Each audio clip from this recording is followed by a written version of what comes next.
কাতারে গ্যাস স্থাপনায় হামলায় সবচেয়ে বেশি ঝুঁকিতে পাকিস্তান, বাংলাদেশ ও ভারত। কাতারের রাস লাফান ইন্ডাস্ট্রিয়াল সিটিতে ইরানের ক্ষেপণাস্ত্র হামলায় ব্যাপক ক্ষয়ক্ষতি হওয়ায় পাকিস্তান, বাংলাদেশ ও ভারত বড় ধরনের বিদ্যুৎ বিভ্রাট ও শিল্প কারখানায় উৎপাদন ব্যাহত হওয়ার আশঙ্কা রয়েছে। এ দেশগুলোর তরলীকৃত প্রাকৃতিক গ্যাস আমদানির এক বড় অংশই আসে কাতার থেকে। কাতারের প্রায় সব প্রাকৃতিক গ্যাস রাস লাফানে প্রক্রিয়াজাত ও সেখান থেকে রপ্তানি করা হয়। জ্বালানি খাতের তথ্য বিশ্লেষণকারী প্রতিষ্ঠান কেপলারের মতে, পাকিস্তান ও বাংলাদেশ তাদের এলএনজি আমদানির যথাক্রমে ৯৯% ও ৭০% পায় কাতার থেকে। অন্যদিকে বাজার গবেষণা প্রতিষ্ঠান এস&পি গ্লোবালের তথ্য অনুযায়ী ভারত তাদের এলএনজি চাহিদার ৪০%-এর বেশি কাতার থেকে সংগ্রহ করে। রাস লাফান স্থাপনার পরিচালক ও রাষ্ট্রায়ত্ত প্রতিষ্ঠান কাতার এনার্জি চলতি মাসের শুরুর দিকে এলএনজি ও সংশ্লিষ্ট পণ্যের উৎপাদন স্থগিত করেছিল। তবে সাম্প্রতিক ক্ষেপণাস্ত্র হামলা ও ক্ষয়ক্ষতির কারণে স্বাভাবিক উৎপাদনে ফিরতে কোম্পানিটি অনেক বেশি সময় লাগে। কুয়েতের মিনা আল আহমাদি ও মিনা আবদুল্লাহ দুই তেল শোধনাগারে একই সঙ্গে লাগা আগুন নিয়ন্ত্রণে লড়াই করছে ফায়ার সার্ভিসের ৬টি দল। সামাজিক যোগাযোগ মাধ্যম এক্সে দেওয়া এক পোস্টে কুয়েত ফায়ার ফোর্স এ তথ্য জানিয়েছে।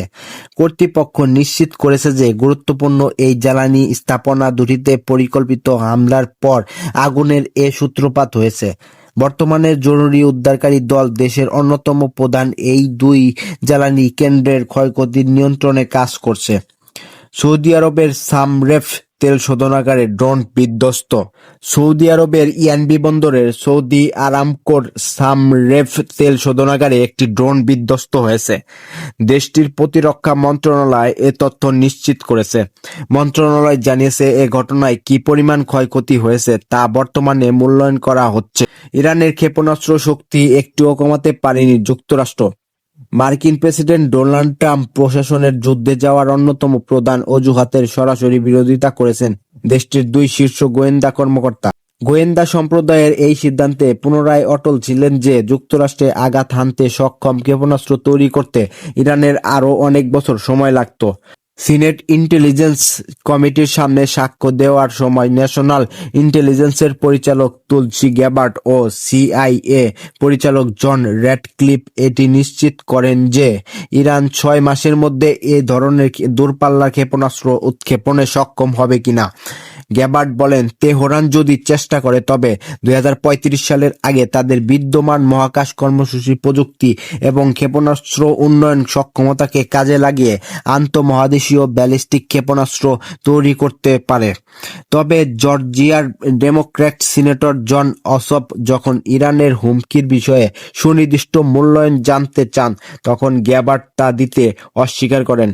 গ্যাবার্ড বলেন, কোনটি আসন্ন হুমকি আর কোনটি নয় তা নির্ধারণ করা গোয়েন্দা সম্প্রদায়ের দায়িত্ব নয়। তিনি আরও যোগ করেন, এ ধরনের মূল্যায়ন সম্পূর্ণভাবে প্রেসিডেন্টের এখতিয়ার। গ্যাবার্ড গত বছর ট্রাম্প প্রশাসনের ডিফেন্স ইন্টেলিজেন্স এজেন্সির দেওয়া এই সিদ্ধান্তের সঙ্গে একমত পোষণ করেন যে যুক্তরাষ্ট্রে পৌঁছাতে সক্ষম অস্ত্র তৈরির প্রযুক্তিগত বাধাগুলো অতিক্রম করতে ইরানের আরও ১ দশক সময় লাগত। একইভাবে জন র্যাডক্লিফও ইরানের ক্ষমতা নিয়ে কোনো নির্দিষ্ট সময়সীমা উল্লেখ করেননি। পরিবর্তে তিনি ইউরোপ ও এই অঞ্চলের মার্কিন ঘাঁটি ও স্বার্থের জন্য ইরানের হুমকির ওপর গুরুত্বারোপ করেন। গ্যাবার্ড উল্লেখ করেন, রাশিয়া, চীন, উত্তর কোরিয়া ও পাকিস্তানের কাছে এমন ক্ষেপণাস্ত্র ব্যবস্থা রয়েছে যা যুক্তরাষ্ট্রের মূল ভূখণ্ডে আঘাত হানতে পারে, কিন্তু ইরানের ক্ষেত্রে এমন উন্নত সক্ষমতার কথা উল্লেখ করা হয়নি।